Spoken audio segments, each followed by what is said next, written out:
me start by welcoming each of you to the 2023 ACC Football Kickoff. We thank you for coming to Charlotte and for your time and investment in covering the ACC, our membership, and intercollegiate athletics. I also want to recognize ACC Network for its live coverage of our now 3-day event. If there's anything we can help you with throughout the event, please let me or our staff know. Before I share some thoughts about the conference and our tremendous student athletes, I want to pause and remember 3 important members of the ACC family. At the end of last season, we tragically lost Virginia student athletes Lavelle Davis Jr., Devin Chandler, and Deshaun Perry. There are still no words that can fully express our collective grief over this devastating and senseless loss. Our hearts and prayers remain with their families, teammates, and the entire University of Virginia community. And Lavelle, Devin, and Deshaun, you will never be forgotten by your ACC family. It's a privilege to be here and to share the incredible excitement that's happening in the ACC. Let me start by acknowledging the city of Charlotte, our new conference home. Just a few blocks away on the 12th floor of the Legacy Union building, renovation work will soon be complete and our staff will be moving into this space in the weeks ahead. Since announcing our relocation back in September, there has been a lot of positive energy between the city, the conference, and our membership. We've already held multiple league meetings in Uptown, which simultaneously provided the opportunity for our school leaders to meet with community and business leaders and the many sports teams that call Charlotte home. As we ramp up our presence in Charlotte in the weeks and months ahead, we anticipate strengthening our relationship with the city through meaningful partnerships, including future events and championships. With nearly 90,000 ACC school alumni in the Queen City, our bond is already strong. Running parallel to our office relocation is a new strategic marketing and branding initiative that we began in January. After a thorough process that included not only the conference, but our 15 member schools, we are proud to be partnering with Wasserman and their creative agency Laundry Service. We look forward to next month when we will launch, in conjunction with our schools, our new forward-facing brand campaign that will be inclusive of television, radio, out-of-home, and digital and social assets. In addition to our focus on our future in Charlotte, we remain in constant communication with Disney and ESPN, as there is no single business partnership in our industry that is valued more than with a conference's media rights holder. And certainly one of the most turbulent times in history for both media and college sports, I and the ACC have never felt better about our relationship than we do today. Our commitment to collaborate on ways to advance the ACC from both a revenue and exposure standpoint has been unwavering. The work that's been done over this past year, particularly in the last 6 months, as the Disney leadership and ESPN has been solidified, has been incredibly important to our partnership. Jimmy Pitaro, Burt Magnus, Roz Durant, Nick Dawson, and their entire team have been terrific. And collectively we have, 1, agreed on a comprehensive, mutually beneficial growth and innovation strategy moving forward, and 2nd, put in motion several priority initiatives, the combination of which we believe will transform our conference for years to come. Our schools and fans will immediately benefit from significantly increased ACC football television exposure on ABC and ESPN platforms, elevated production value and innovative creative approaches tied to those ABC broadcasts, a commitment to greater integration of ACC schools across all aspects of the network, production, programming, storytelling, sales, and marketing, in a collective mission to enhance and grow this unique and very valuable shared venture. Meaningful new events and programming led by the debut of the ACC SEC Men's and Women's Basketball Challenges exclusively on the ESPN family of networks.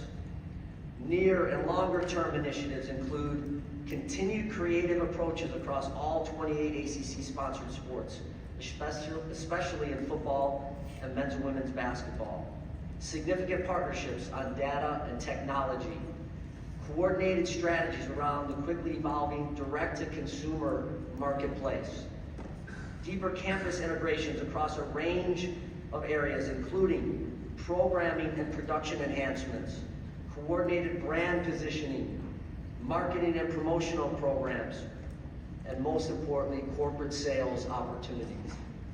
In sum, a comprehensive commitment from the top leadership levels to support our shared goals to innovate, grow, and thrive competitively, holistically, and financially into the next decade and beyond. In addition to these future initiatives, there were significant enhancements that took place this past year. In August, ESPN acquired the rights to the ACC Women's Basketball Tournament and Baseball Championship, giving ACCN exclusive coverage to the preliminary rounds of both events. As part of these marquee events, in addition to other championships, ACCN was on site throughout with live studio programming. In February, the ACC announced in partnership with Disney and Ally, whose headquarters are across the street from our new office, that Ally was becoming an official sponsor. In addition to their sponsorship of the league, Ally is the title sponsor of the ACC Women's Basketball Tournament and Women's Soccer Championship, and was the presenting sponsor of the 2023 ACC Women's Lacrosse Championship. Our relationship directly benefits our 15 member institutions, 28 sponsored sports, and nearly 10,000 student athletes. We are also thrilled with our collective commitment to the support and advancement of women's sports, and I applaud our Disney and ESPN partners for working aggressively to foster this amazing relationship. I will share some additional thoughts on television and the upcoming season, but let me first address some timely league and national topics. First, I'm proud that our president and chancellors and our athletic directors continue to have healthy, honest, and direct conversations about working together as we collectively navigate the future.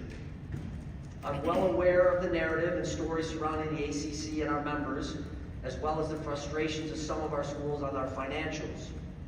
But these are not new. The initiatives I just mentioned, combined with future endeavors, are designed to ensure that the ACC remains a healthy and vibrant conference that competes at the highest level and is capable of winning 9 national titles like this past year, if not more.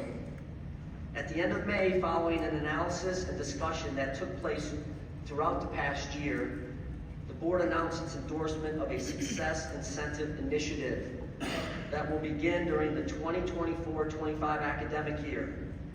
Under this initiative, financial distribution enhancements based on team performances from revenue-generating postseason competition will allow our schools to invest and achieve additional revenue. The working group of presidents and chancellors continue to make progress, and following a full board decision in the future, we'll certainly share more details. While there are legitimate discussions and stories regarding revenue and our membership, it's important that all of us never lose perspective on just what we are doing together. The last 2 years, the ACC leads all conferences and NCAA titles. All 15 schools won an ACC regular season or championship title this past year. Academically, there are no better collection of schools. And our student-athlete experience and support beyond athletics and academics is second to none. The bottom line is that our conference is strong, and I'm extremely bullish about our future together. From a national perspective, our conference continues to be a leader in efforts to find solutions for college athletics' most pressing issues. We remain focused, which includes making frequent trips to Washington, D.C., on working with our representatives to find a national solution to the race to the bottom from state legislators addressing name, image, and likeness. The ACC remains strongly in favor of our student athletes benefiting from the use of their name, image, and likeness. The framework that we continue to advance includes preempting the patchwork of inconsistent state laws through federal legislation is critical to providing clarity for our student athletes and institutions. There's a need to reaffirm that the student-institution relationship is just that. Our athletes are students, not employees. The college athletics enterprise must also be able to enhance and adapt the student-athlete experience without the constant threat of lawsuits that use funds for defense that could otherwise benefit our student athletes. At the same time, we have been crystal clear about the need to protect our student athletes from bad actors through agent certification, transparency and consistent disclosure of NIL deals, and continued education of student athletes around financial literacy and personal branding. We owe this to all our student athletes. I applaud recent efforts on both sides of the aisle in Congress to work together and address these issues. The ACC continues to fully engage to ensure that this momentum towards a national solution continues. ACC institutions do a great job of providing support for its student athletes, and the protections we seek align with what our student athletes are asking for as well. We remain close to our ACC Student Athlete Advisory Committee, who's here with us today, to make certain we are listening to what's most important to the overwhelming majority of our student athletes. At this time, I'd like to ask our SAC representatives to stand and please be recognized.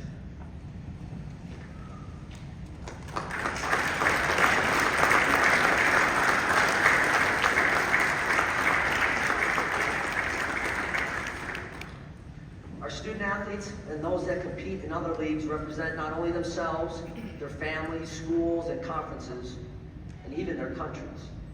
As we look ahead to the 2024 Olympic Games, consider this. Currently, there are more than 100 current or former ACC athletes from 15 sports trained on U.S. national teams that aim to qualify for the Paris Olympic Games. The 2023 FINA World Championships began on July 22nd, and 11 different ACC swimmers will represent Team USA and their schools on the international stage. Team USA's opening match of the 2023 FIFA World Cup this past Friday, 5 ACC athletes from 4 different schools wore the red, white, and blue as Team USA seeks to claim its 3rd consecutive championships title this summer.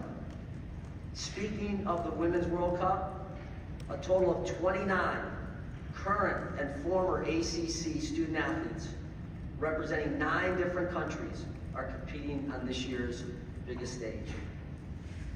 College sports has been incredibly important and successful in providing broad-based programming and educational opportunities for young men and women, which is why it is imperative for the college community to address today's challenges. Wherever possible, in addition to any assistance we receive from Washington, D.C. How might the college community and the ACC continue to lead in order to bring more clarity and sanity to the current environment? First, NCAA regulations currently prohibit inducements and pay for play. These restrictions must be addressed via a robust national enforcement effort to the extent possible within current state NIL laws. Second, NCAA regulations currently prohibit boosters from engaging in recruitment of prospects. The reports of booster engagement and recruiting through collectives and other efforts under the label of NIL are widespread. I will repeat, I strongly, and the conference strongly supports student athletes' ability to monetize their name, image, and likeness through endorsement contracts, social media opportunities, and other legitimate NIL activities. Payments by boosters tied to attendance at a specific institution is not legitimate NIL activity. Third, we must act to develop guardrails to ensure that student athletes have access to NIL opportunities, untainted by inducements, as well as reliable information about legitimate NIL opportunities and value. The recent unprecedented transfers of student athletes are tainted by inducements disguised as NIL money. Too many student athletes enter the transfer portal based on rumor or bad advice, only to find they have no place to go. It's the ultimate game of musical chairs. This is detrimental to their education and future. Must stop. We can assist student athletes by providing as much transparency as possible regarding NIL. Fourth, we must also act to ensure that student athletes have access to legitimate representation in the form of certified agents and are making decisions informed by facts, not empty promises made to recruit the athlete. The current opportunities for student athletes are immense, and I will continue to work with others in the college community to protect those opportunities and ensure they are untainted by inducements, bad actors, and false promises. As commissioner, and in unison with the leadership of the league, inclusive of our CEOs, ADs, administrators, and coaches, we will continue to fight for a system that provides access and affordable higher education annually to almost 10,000 ACC student athletes. We will continue to fight for a system that has provided countless opportunities for young men and women to develop the skills necessary to become leaders when they otherwise may not have had access to college. We will fight for a system that provides the opportunity for student athletes to realize their dream of being a professional athlete or representing their country on the biggest international stages. And we will fight for a system that has done so much to advance women's sports in this country, which has even more meaning to me as a father of 5 with a daughter playing collegiate soccer. I've enjoyed collaborating with new NCAA President Charlie Baker, as have our board of directors and athletic directors. There is significant work ahead, and we look forward to being part of the progress and ultimate solutions for the betterment of all student athletes. The College Football Playoff has been an ongoing storyline, and the ACC continues to be supportive of the expanded playoff. This past year, we led an effort that made significant progress and resolutions surrounding a college football 365-day calendar. This initiative has already led to meaningful changes related to player safety that are reflected in the new playing rules that begin this fall. This includes the clock continuing to run after first downs, unless it occurs inside of 2 minutes in either half, which will limit the number of student-athlete contact exposures. Heading into this year, the ACC has placed the second most teams in the CFP. Since the inception of the playoff and over the last decade, the ACC has won the second most football national championships. Before I continue, I do want to take a minute to acknowledge the recent retirement announcement by CFP Executive Director Bill Hancock. Bill's a wonderful friend who has led postseason college football for nearly 2 decades with incredible steadiness. His love for college athletics, and specifically the student athletes, is unwavering, and we look forward to celebrating him and Nikki as they move on to the next chapter. Today we are here to celebrate the ACC and look ahead to the upcoming football season, and we have so much to be proud of as a conference. It was another record-breaking year as our teams combined to capture the most NCAA championships of any conference with a league record 9 national titles. And the 16 NCAA titles over the last 2 academic years are also the most of any conference. In addition, 17 ACC teams joined the conference's 9 NCAA champions by reaching the finals or semifinals in their respective sport, with 7 playing in the national championship game, including an all-ACC contest in women's tennis, men's lacrosse. 16 ACC programs finished the year ranked either number 1 or number 2 in the final polls, the most of all conferences. And in the final Learfield Directors' Cup standings, 6 schools ranked among the top 20, the 21st consecutive year that 4 or more ACC schools have placed in the top 30 nationally. From an academic perspective, there's no stronger collection of institutions than those in the ACC. Whether it's national academic rankings, graduation success rates, academic performance rates, or other lists of distinction, this league shines. Each month I invite student athletes to join our full staff meetings, and we hear countless stories from them that the opportunity to lead with a degree, sometimes multiple degrees, is priceless. This is another area that hits home, as this past spring our oldest son completed his 2nd ACC degree while finishing his eligibility as a track student athlete. And he's just one of many examples within the conference.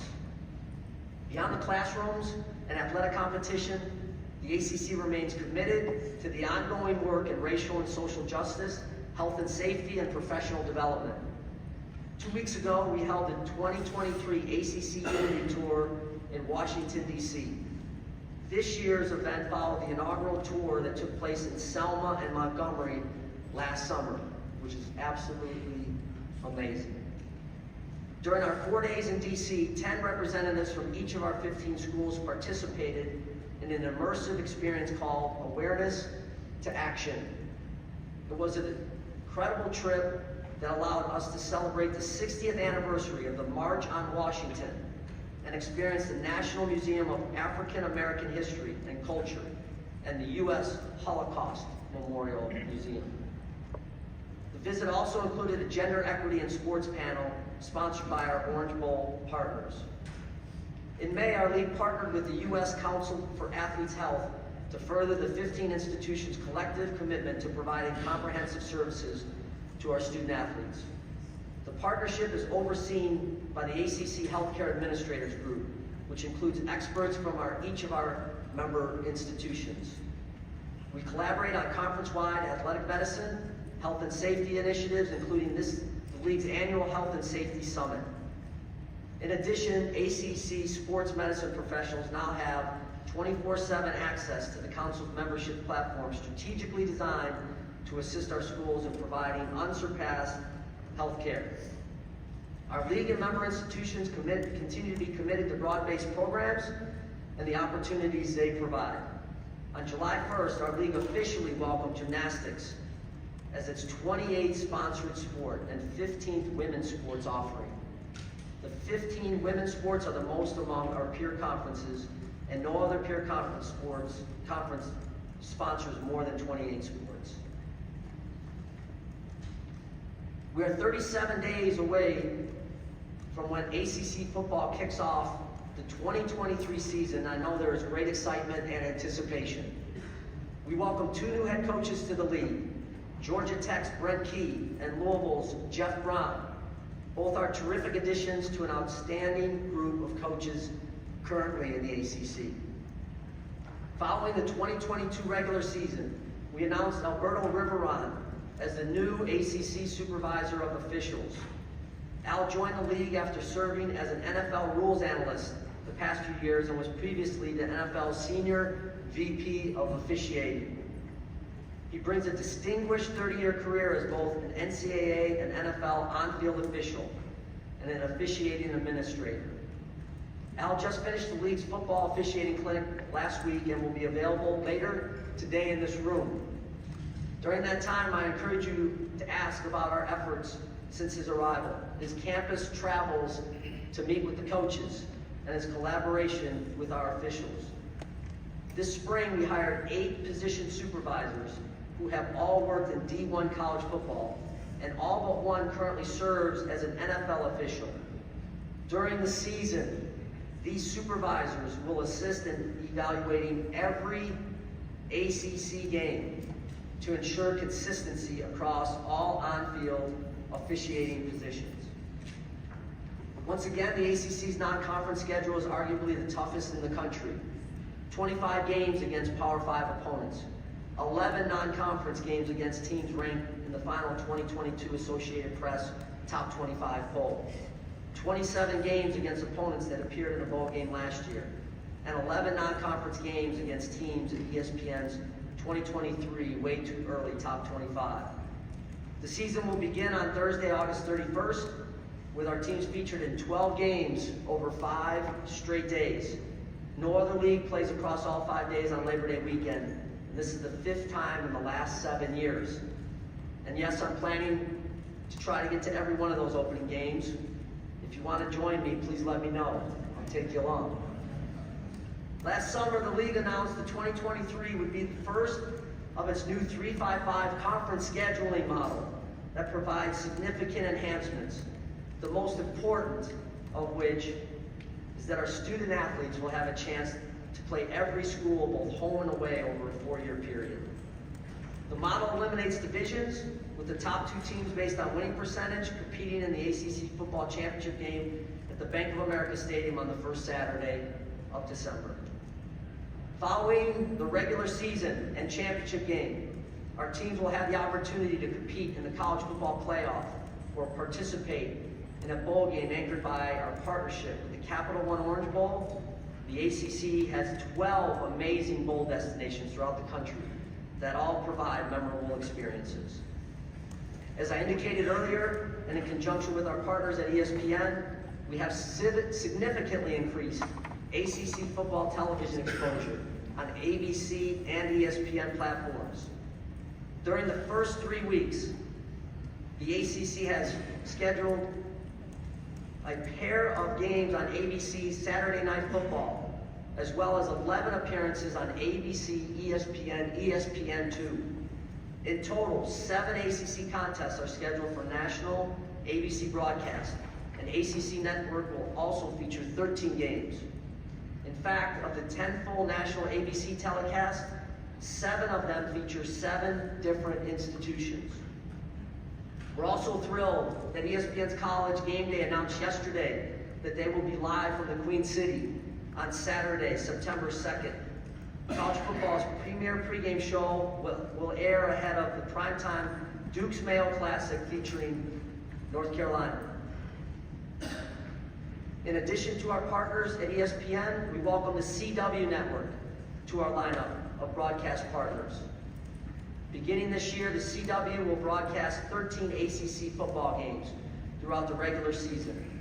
Raycom will produce the games, and we are thrilled with the CW's national distribution. Beginning in August, ACC Network will embark on the 3rd annual ACC football road trip.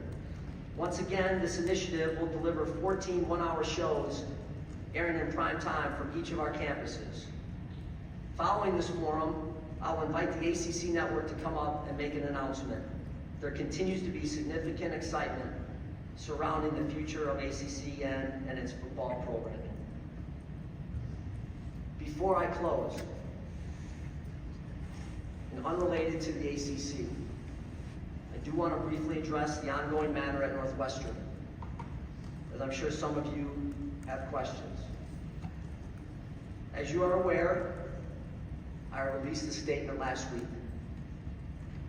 This is a very difficult time for the Northwestern community, and my heart goes out to any person who carries the burden of mistreatment or who has been harmed in any way.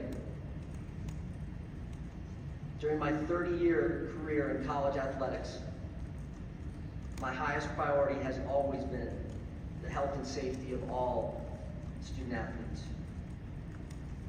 As you know, with this matter in litigation, I'm unable to share anything more at this time. I'm happy to address your questions about the ACC and the ACC football. So let me turn it over to Amy and we'll get started. Thanks, Commissioner. We will get to as many questions as we can.